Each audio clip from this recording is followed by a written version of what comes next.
صدر مملکت ڈاکٹر عارف علوی نے چیف الیکشن کمشنر کو خط لکھ دیا ہے۔ خط میں کہا گیا ہے کہ الیکشن کمیشن صوبہ پنجاب اور خیبر پختونخوا میں انتخابات کی تاریخ کا فوری اعلان کرے تاکہ صوبائی اور مستقبل کے عام انتخابات کے حوالے سے خطرناک قیاس آرائیوں پر مبنی پروپیگنڈے کو ختم کیا جا سکے۔ اسلام آباد سے جاوید شہزاد تفصیل کے ساتھ۔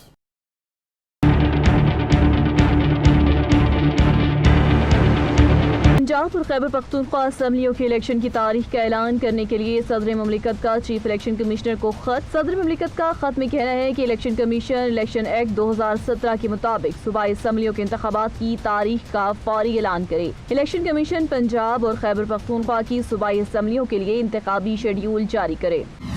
خط میں صدر مملکت نے پنجاب اور خیبر پختونخوا کی صوبائی اسمبلیوں کی تحلیل کا حوالہ دیتے ہوئے کہا ہے کہ آئین کے آرٹیکل 224 دو اسمبلیاں توڑنے کے 90 دن کے اندر الیکشن کرانے پر زور دیتا ہے۔ آئین کے مطابق انتخابات کا انعقاد الیکشن کمیشن کا بنیادی اور لازمی فرض ہے۔ خط میں مزید کہا گیا ہے کہ آئین کا آرٹیکل 218 الیکشن کمیشن کو شفاف اور آزادانہ انتخابات کے انعقاد کو یقینی بنانے کا فرض تفویض کرتا ہے۔ فرائض کی ادائیگی میں ناکامی کی صورت میں الیکشن کمیشن کو آئین کی خلاف ورزی کا ذمہ دار ٹھہرایا جائے گا۔